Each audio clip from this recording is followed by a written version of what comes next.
Let's give him a great show, okay? The one and only.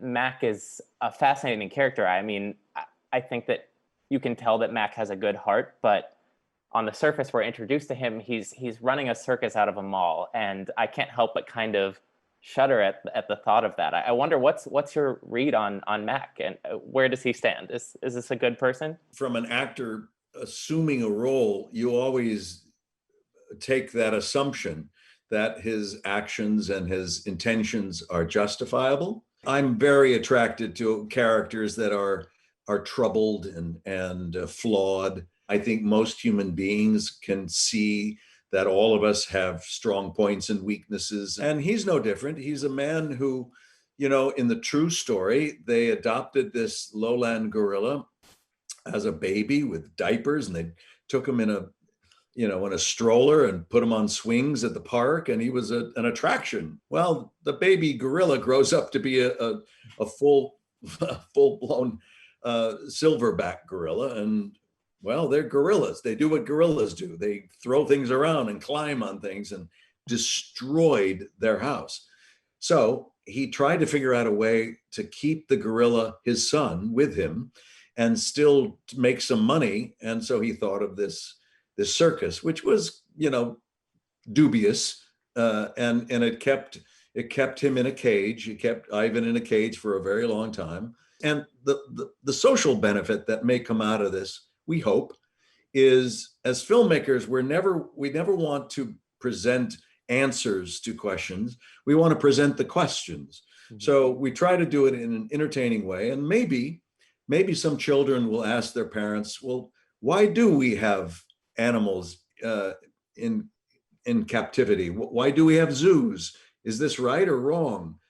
And we think that's a very good topic to bring up for a family conversation. And we've seen you act opposite some CGI creatures before. I'm thinking Godzilla, but this is, of course, much, much more intimate. So I wondered, what sort of challenges does that present? In script form, it looks like you're having a conversation with someone. Mm-hmm. In the practical application of that, I'm on a set with men completely in green and who will be painted out of the picture and who are operating the dog as a puppet, or two men in green wheeling a huge metal structure around on wheels with a green tarp on it that is going to be at some point the elephant.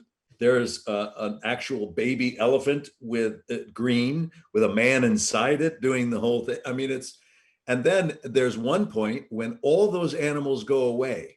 And since I remember that I was looking down here for the dog, and then I was looking here for the baby elephant, the big elephant is here, the gorilla is there, and then I just have to repeat it with nothing there, zero, nothing at all, just the set. And I remember there and there and there, and so it's quite a challenge. But we as actors are encouraged, and have been all my career, to employ my imagination, and you really need it in something like this. We're family. We're in this together.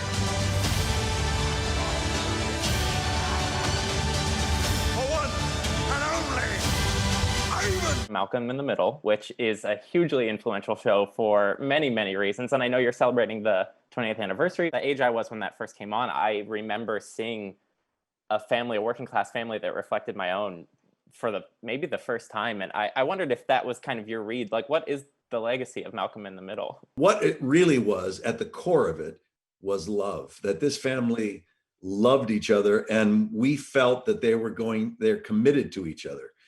Once the audience feels that sense of security in a show, in a book, in a movie, and it feels solid, now you can go crazy. You can argue with each other. You can do nasty things to each other, because I know deep down inside there's an unbreakable bond.